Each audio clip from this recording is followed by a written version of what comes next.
The Boys Choir of Harlem has been entrancing audiences all over the world for more than 30 years, the 60 Minutes audience included. But as we first reported just a year ago, they've got some stiff competition right in their own neighborhood. Ladies and gentlemen, here come the girls. I'm gonna ride the chariots in the morning, Lord. I'm gonna ride the chariots in the morning, Lord. I'm getting ready for the judgment day, my Lord, my Lord. The voices belong to the Girls Choir of Harlem, the latest offering from the Choir Academy of Harlem, also home of the Boys Choir. It's a New York City public school that covers a normal grade 4 to 12 curriculum, but specializes in music, and children must audition for admission. The school day begins with some rather unusual exercises.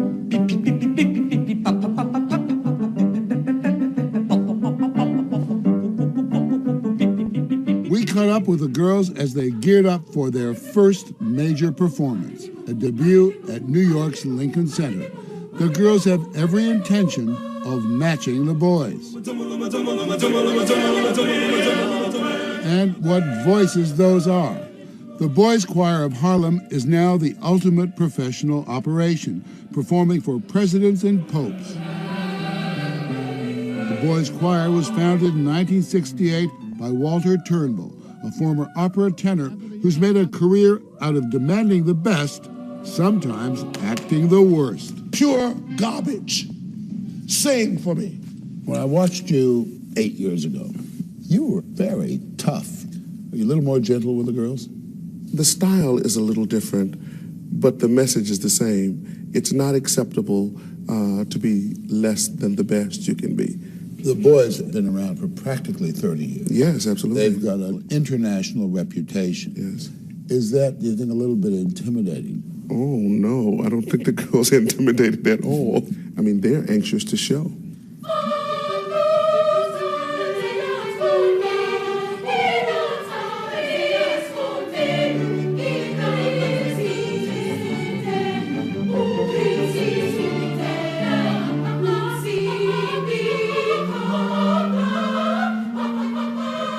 Though a girls' choir has been around for years, they've just gotten round to training them professionally. To do that, Walter Turnbull has passed the conductor's baton to Lorna Myers, a former diva. Myers must now teach 50 untrained New York teenagers how to sing in languages they've never even heard before.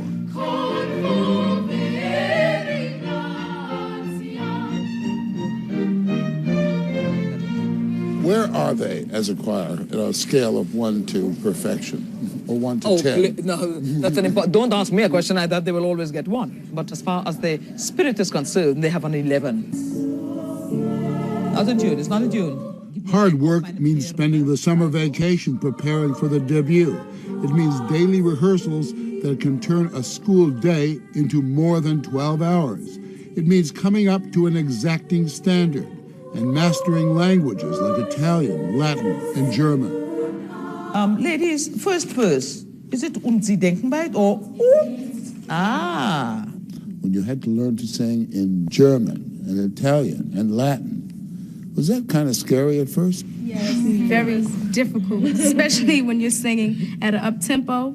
It's very hard, especially to memorize. Give me an example. Und wenn die Primel Schnee weiß blickt. You would imagine how many times we bite our tongues during this.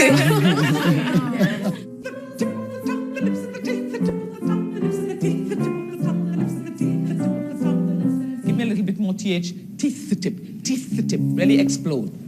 I've never met a group of kids who seem more keen to come to school than these do. Well, the reward is that we are striving for excellence. We are striving to get to where the boys are. And that is a lot of incentive for them. They're very proud of themselves. They need to be. They deserve to be. And especially proud of being able to sing in German. Yes, yeah, because that's hard, eh? And Italian. And Latin and English. They were reluctant to sing something for us without their music, without Miss Myers. But we prevailed. You gotta sing something. Come on. We can do all the anything. Make all the Irish out there weep. Danny boy, the pipes are calling from glen to glen and down the mountainside. The summer's gone and all the roses falling. It's you must go and I must bide. I gotta tell you something, your faces utterly change when you're singing. Because we love the song. They come from all over the city, commuting to Harlem for the chance to sing, to change their lives. Many of the 560 students at the Choir Academy come from broken homes. Some live below the poverty line. They must take a full load of music courses in addition to regular studies. But it's worth it. The Choir Academy sends 98% of its graduates on to college.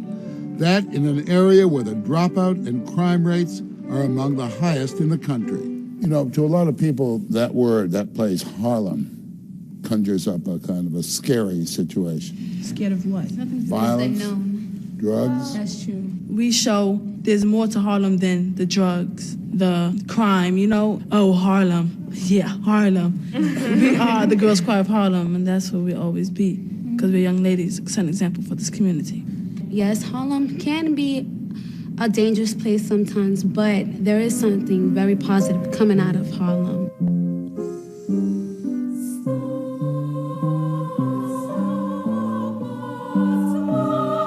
We really have to work on self-esteem for our girls because so much of how they appear to men seem to be important and not enough about the development of themselves.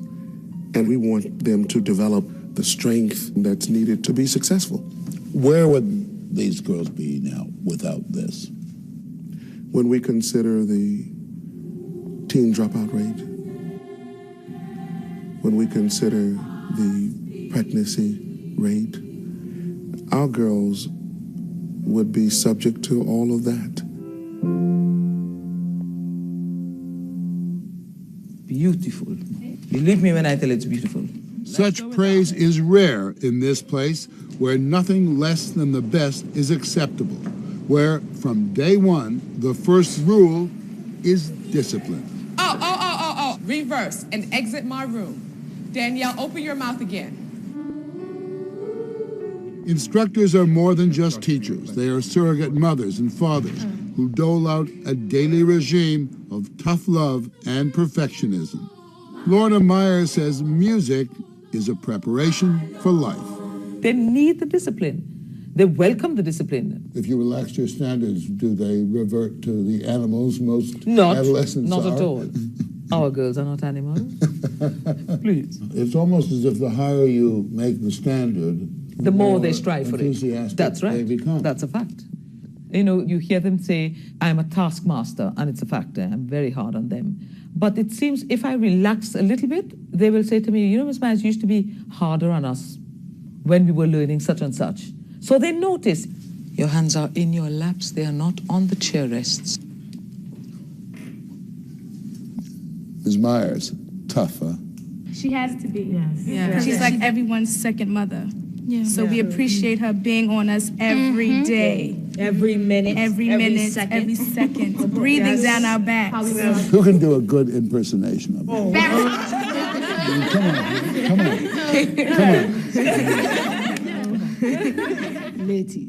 Ladies, let's go.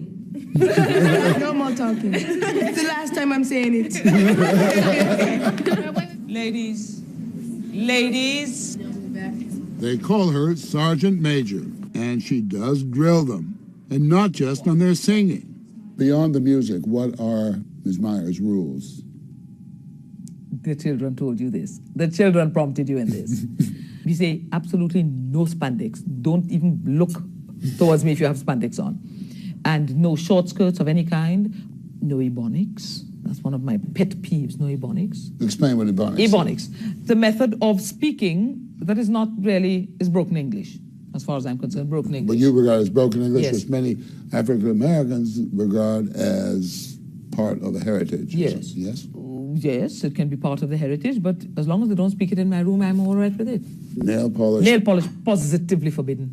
Positively. What about makeup and nail polish and that kind of thing? Ready, my sister. Makeup for the big night, for the Lincoln Center stage, is another matter.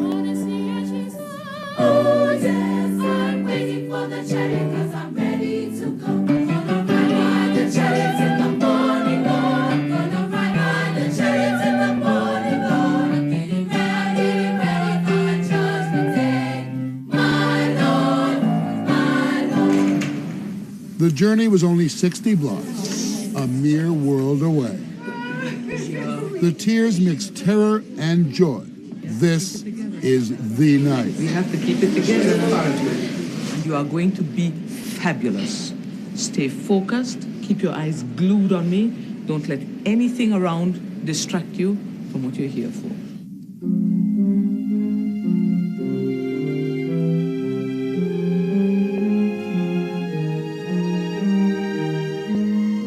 The night on the stage. A night of no excuses.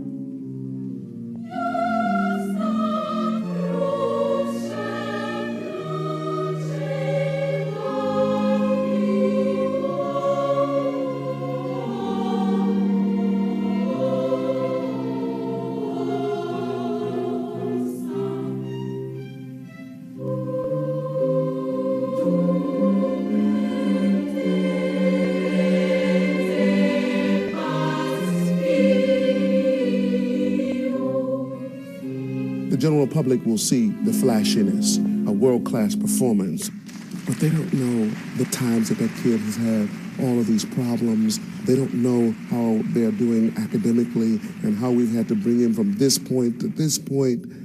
That's the real story. Oh,